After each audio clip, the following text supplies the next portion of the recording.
तुम्हारे फोन में एक वीडियो है, उसका थंबनेल है। एक 23 साल का लड़का लैम्बोर्गिनी के सामने खड़ा है। दुबई का स्काईलाइन पीछे है। तुमने वो वीडियो देखी, फिर उसके बाद वाली भी, फिर उसके बाद वाली भी। 4 घंटे, 4 घंटे की सेल्फ इंप्रूवमेंट। यही तो प्रॉब्लम नहीं है। असली प्रॉब्लम ये है, तुम्हें लग रहा था कि तुम कुछ कर रहे हो, तुम्हारे साथ कुछ हो रहा है जिसका तुम्हें नाम नहीं पता। और जिस चीज को हम नेम नहीं दे पाते, वो हमें अंदर से खाती रहती है, चुपचाप, धीरे धीरे, बिना किसी आवाज के। तो आज वो नाम मिलने वाला है। पर पहले एक सच सुनो, जो शायद तुमने किसी मोटिवेशनल वीडियो में नहीं सुना। साइकोलॉजी में एक कॉन्सेप्ट है, कॉन्फर्मेशन बायस। इसका मतलब है, हम वही सुनते हैं, वही पढ़ते हैं, वही देखते हैं जो हम ऑलरेडी बिलीव करते हैं। तुम मानते हो कि तुम्हारी लाइफ बोरिंग है, तुम्हारा ब्रेन तुम्हें वही कंटेंट दिखाएगा जो प्रूव करे। हाँ, तुम्हारी लाइफ बोरिंग है। तुम मानते हो कि पैसा बनाना इम्पॉसिबल है, तुम्हारा ब्रेन उन्हीं लोगों की स्टोरीज ढूंढेगा जो फेल हुए। ये कोई कमजोरी नहीं है, ये ह्यूमन ब्रेन का डिफॉल्ट सेटिंग है। पर यहाँ एक ट्विस्ट है। एक रिसर्च हुई स्ट्रॉन्ग पॉलिटिकल ओपिनियंस वाले लोगों पर।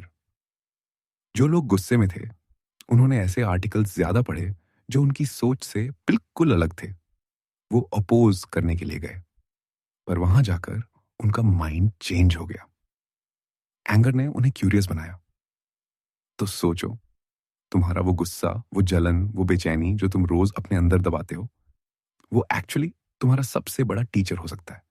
पर तुम उसे दबा रहे हो। क्यों? क्योंकि तुम्हें सिखाया गया है पॉजिटिव रहो, खुश रहो, जो हो गया भूल जाओ। फैमिली व्हाट्सएप ग्रुप में तुम ठीक हो, स्माइली भेजते हो रिलेटिव्स को, हाँ सब अच्छा चल रहा है बोलते हो। अंदर से एक आग जल रही है।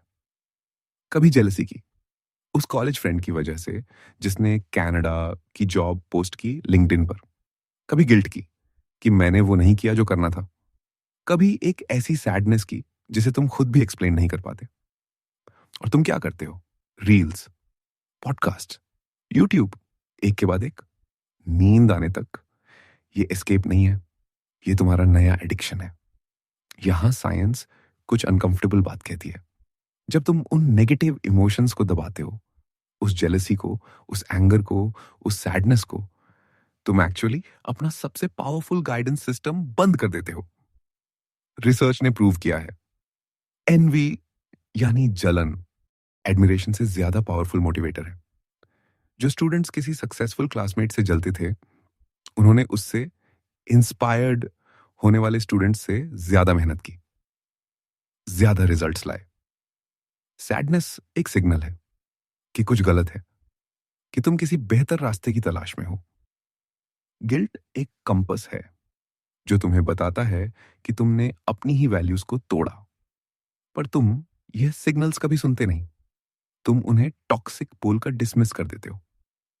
और फिर उसी 3 AM की रात को, जब स्क्रीन की ब्लू लाइट तुम्हारी आंखें जला रही है और रील्स एंडलेस स्क्रॉल हो रहे हैं, तुम वंडर करते हो कि लाइफ में कुछ क्यों नहीं बदल रहा।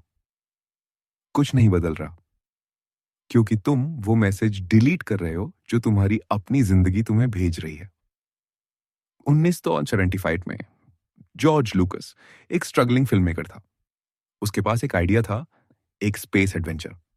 पर स्क्रिप्ट काम नहीं कर रही थी, कहानी जमीन पर नहीं उतर रही थी, वो स्टक था। तब उसने एक किताब दोबारा पढ़ी, जोसेफ कैम्बल की the hero with 1,000 faces. Campbell ने एक बात डिस्कवर की थी, एक ऐसी पैटर्न जो हर कल्चर की हर मिथ में थी। ग्रीक लेजेंड्स में, इंडियन पुराणास में, अफ्रीकन फोकलोर में, एवरीवेयर वो पैटर्न थी। हीरो को डर लगता है, हीरो अपने डार्क प्लेस से भागता है, और अंत में जब कोई रास्ता नहीं बचता, हीरो को उसी अंधेरे में उतरना पड़ता है, उसी केव में जाना पड़ता है, उसी मॉन्स्टर का सामना करना पड़ता है। लूकास ने यही पैटर्न स्टार वॉर्स में डाली, और वो फिल्म हिस्ट्री की सबसे बड़ी मूवीज में से एक बन गई। पर यहां असली लेसन ये नहीं है। असली लेसन ये है, हर मिथ में हीरो को वो करना पड़ता है जो वो सबसे ज्यादा अवॉइड करना चाहता था। तुम्हारी लाइफ में वो केव क्या है? यूपीएससी की प्रिपरेशन छोड़कर वो स्टार्टअप शुरू करना जो तुम एक्चुअली करना चाहते हो, और फिर फैमिली को फेस करना, वो कॉन्वर्सेशन जो तुम अपने बॉस से कभी नहीं कर पाए, वो ऑनेस्ट मिरर जिसमें तुम खुद को देखने से डरते हो। तुम्हारा डीमन कोई बाहरी एनिमी नहीं है, वो तुम्हारे अंदर बैठा है, तुम्हारी इनसिक्योरिटी के रूप में, तुम्हारे सेल्फ डाउट के रूप में, उस आवाज के रूप में जो रात को कहती है तुमसे नहीं होगा। और तुम रील्स स्क्रॉल करते हो ताकि वो आवाज थोड़ी देर के लिए बंद हो जाए, बट फिर वो आवाज बंद नहीं होती, वो और जोर से बोलती है। एक हॉरर फिल्म है द बाबादुक। एक सिंगल मदर है, एक शैडो मॉन्स्टर उसे टॉर्चर कर रहा है, वो उससे भागती है, वो उसे डिस्ट्रॉय करना चाहती है, पर जितना वो भागती है मॉन्स्टर उतना बड़ा होता जाता है। फिल्म का एंडिंग शॉकिंग है। वो मॉन्स्टर को किल नहीं करती, वो उसे बेसमेंट में रखती है, उसे खाना देती है, उसकी देखभाल करती है, वो उसके साथ जीना सीखती है। अजीब लगता है ना? ये कैसा एंडिंग है? पर साइकोलॉजी समझने वाले जानते हैं ये सबसे ऑनेस्ट एंडिंग है जो कोई फिल्म मेकर दे सकता था, क्योंकि तुम्हारे डीमंस को वैंक्विश नहीं किया जाता, उन्हें फेस किया जाता है, उन्हें एक नेम दिया जाता है, और फिर उनके साथ एक नई टर्म्स पर जिंदगी जी जाती है। तो अब क्वेश्चन ये है, तुम अपने डीमंस को फेस कैसे करते हो? इंग्लैंड में हजारों लोगों पर एक स्टडी हुई। रिसर्चर्स ने पूछा, खुशहाल जिंदगी के लिए सबसे जरूरी हैबिट क्या है? रिजल्ट आया, सेल्फ एक्सेप्टेंस, खुद को जैसे हो वैसे स्वीकार करना। पर उसी स्टडी का दूसरा रिजल्ट और भी शॉकिंग था। सेल्फ एक्सेप्टेंस वो हैबिट थी जो लोग सबसे कम प्रैक्टिस करते थे। आधे से ज्यादा लोगों ने खुद को 5 से भी कम स्कोर दिया, 10 में से, और सिर्फ 5% लोगों ने खुद को 10 दिया। सिर्फ 5%, यानी 95% लोग खुद के सबसे बड़े दुश्मन हैं। और तुम उन 95% में हो। पर रुको, सेल्फ एक्सेप्टेंस का मतलब ये नहीं है कि सब कुछ ओके है, ये नहीं है कि अपनी गलतियों को इग्नोर करो, ये टॉक्सिक पॉजिटिविटी नहीं है। सेल्फ एक्सेप्टेंस का असली मतलब, और यही वो चीज है जो तुम्हारी पूरी लाइफ बदल सकती है, ये है कि तुम अपने आप को देखो पूरा, उन हिस्सों को भी जो तुम्हें पसंद नहीं, और फिर कहो ठीक है, ये मैं हूं अभी। चेंज तभी शुरू होता है जब तुम रियलिटी को एक्सेप्ट करते हो। ये साइकोलॉजी का सबसे बड़ा पैराडॉक्स है। तुम तब तक नहीं बदल सकते जब तक तुम यह नहीं मानते कि तुम अब भी कहां हो। जो लड़का आज चीट हंड्रो के साथ 4 घंटे के ट्रेडिंग कोर्सेज देख रहा है, वो तब तक नहीं बदलेगा जब तक वो खुद से यह नहीं कहता, मैं एस्केप कर रहा हूं, मैं डरा हुआ हूं। और यह सच है, यह कन्फेशन वीकनेस नहीं है, यही तुम्हारा पहला असली स्टेप है। पर यहां वो बात आती है जो मैंने अभी तक नहीं कही। जो चीज तुम्हें लग रही है, बस एक्सेप्ट करना है और सब ठीक हो जाएगा, वो इतनी सिंपल नहीं है, क्योंकि एक हिडन ट्रैप है, एक ऐसी गलती जो ज्यादातर लोग शोविंग अप की प्रोसेस में करते हैं, और वो गलती उन्हें पहले से भी ज्यादा डीपली हुक कर देती है। वो गलती क्या है, और वो तुम्हारे साथ ऑलरेडी हो रही है या नहीं, ये पार्ट 2 में आएगा। वो हिडन ट्रैप क्या है, सुनो ध्यान से। ज्यादातर लोग जब सेल्फ एक्सेप्टेंस की बात सुनते हैं तो वो एक नया परफॉर्मेंस शुरू कर देते हैं। वो खुद से कहते हैं ठीक है, मैं एक्सेप्ट करता हूं, और फिर अगले दिन वही इंस्टाग्राम स्क्रॉल, वही लिंक्डइन पैरालिसिस, वही रात को 3 बजे आंखें जलाते हुए रील्स देखना। अरे उन्होंने एक्सेप्ट नहीं किया, उन्होंने एक्सेप्ट करने का नाटक किया। और यही वो गलती है जो तुम्हें पहले से भी ज्यादा डीपली हुक कर देती है, क्योंकि अब तुम्हारे पास एक नया झूठ है, मैंने तो एक्सेप्ट कर लिया था। असली शोविंग अप, असली एक्सेप्टेंस अनकंफर्टेबल है, ये कोजी नहीं है, ये एक सॉफ्ट मोटिवेशनल क्वोट नहीं है जिसे तुम स्क्रीनशॉट लेकर स्टोरी पे डाल दो। ये कन्फ्रंटेशन है। जॉर्ज लूकस को याद करो, 1975 में एक यंग फिल्म मेकर था। स्क्रिप्ट नहीं बन रही थी, स्टोरी ग्राउंड नहीं ले रही थी, उसने जोसेफ कैम्बल की एक किताब दोबारा पढ़ी, द हीरो विद 1,000 फेसेस, और उसे एक पैटर्न मिला जो हर मिथ में था, हर कल्चर में था। हीरो को अंधेरी जगह में जाना पड़ता है, स्वैम्प हो, केव हो, डेथ स्टार हो। हीरो भाग नहीं सकता, उसे अंदर जाना ही पड़ता है।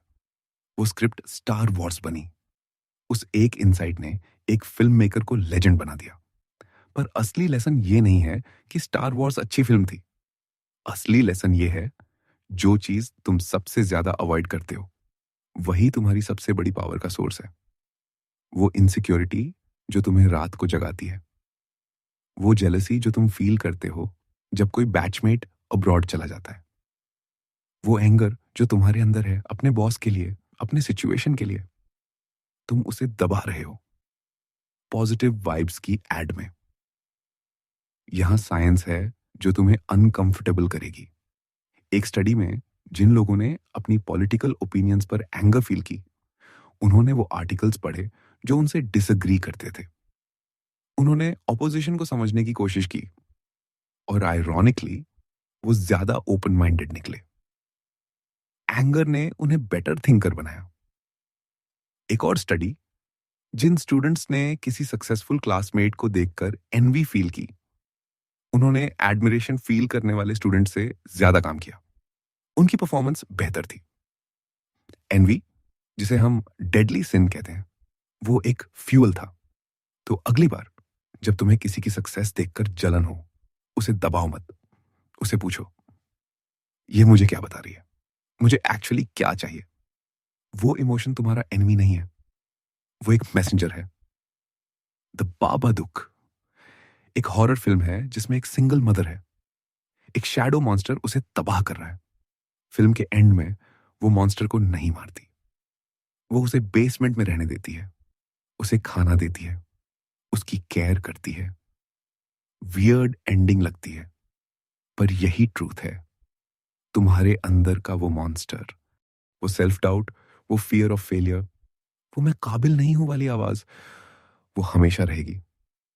तुम उसे किल नहीं कर सकते, पर तुम उसे कंट्रोल कर सकते हो। रोप ड्रॉप करो, टग ऑफ वॉर खत्म करो। अब मैं तुम्हें एक सिस्टम देता हूं। इसे मैं द नेम इट प्रोटोकॉल कहता हूं। ये 3 स्टेप्स हैं। सिंपल है, पर इसे सीरियसली लो। पहला स्टेप, नेम इट। जब भी कोई अनकंफर्टेबल इमोशन आए, एंग्जाइटी, एंगर, शेम, जेलसी, उसे एक नाम दो। लिटरली मन में कहो, यह एंग्जाइटी है, बस इतना। रिसर्च ये कहती है कि इमोशन को नेम करने से उसकी इंटेंसिटी तुरंत कम होती है। तुम्हारा ब्रेन उसे थ्रेट की तरह प्रोसेस करना बंद कर देता है। तुम उस इमोशन के ऑब्जर्वर बन जाते हो, उसके प्रिजनर नहीं। दूसरा स्टेप, इन्वेस्टिगेट। जज मत।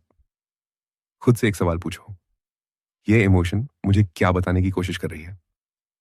जैसे वो क्लाइंट जिसे लगता था उसे एंगर प्रॉब्लम है, एक्चुअली उसकी वाइफ इम्पॉसिबल डिमांड्स रख रही थी। इमोशन ने उसे सच बताया। इमोशन को सप्रेस करने की जगह उसने उसे सुना और अपनी लाइफ में बाउंड्रीज सेट की। तुम्हारी एंग्जाइटी शायद ये कह रही है कि तुम एक ऐसे करियर में हो जो तुम्हारा नहीं है। तुम्हारी सैडनेस शायद ये कह रही है कि कुछ बदलना है। सुनो उसे। तीसरा स्टेप, एक्नॉलेज, परफॉर्म मत। यह सबसे जरूरी स्टेप है। प्रीमो लेवी, एक हॉलोकॉस्ट सर्वाइवर, जब वो इटली वापस आया, लोगों ने उससे पूछा क्या हुआ, और जैसे ही उसने बताना शुरू किया, लोग चले गए। वो सुन नहीं सकते थे। उसने वो सब ट्रेन टिकट्स पर लिखा, रात को टाइप किया, वो मैन्युस्क्रिप्ट बन गई। If this is a man. वो एक्नॉलेज्ड हिमसेल्फ जब दुनिया ने नहीं किया। तुम्हें भी यही करना है। अपने साथ ऑनेस्ट रहो। एक जर्नल हो, एक नोट हो, कुछ भी, पर अपनी फीलिंग्स को कहीं एक्नॉलेज करो, उन्हें एग्जिस्ट करने दो। इंग्लैंड में हजारों लोगों पर एक स्टडी हुई। रिसर्चर्स ने पूछा, हैप्पीनेस के लिए कौन सी हैबिट सबसे जरूरी है। सेल्फ एक्सेप्टेंस सबसे टॉप पर था, और यही वो हैबिट थी जो लोग सबसे कम प्रैक्टिस करते थे। आधे से ज्यादा लोगों ने खुद को 5 या उससे कम स्कोर दिया। सिर्फ 5% लोगों ने खुद को 10 दिया। तुम दूसरों के लिए काइंड हो, तुम दोस्तों की मदद करते हो, तुम फैमिली के लिए सेक्रीफाइस करते हो, पर खुद के साथ तुम एक रूथलेस जज हो, ये बदलना होगा। नेल्सन मंडेला ने साउथ अफ्रीका में जो किया, ट्रूथ एंड रिकंसिलिएशन कमीशन, वो एक नेशन लेवल शोइंग अप था। लोग आए, सच बोला और आगे बढ़े। रिवेंज नहीं, पनिशमेंट नहीं, हीलिंग। तुम्हें भी अपने अंदर एक ऐसा कमीशन बनाना है। अपनी पास्ट मिस्टेक्स को देखो, अपनी फेलियर्स को एक्नॉलेज करो, फिर खुद को माफ करो। माफ करना वीकनेस नहीं है, यही वो एक्ट है जो तुम्हें एक्चुअली आगे बढ़ने देता है।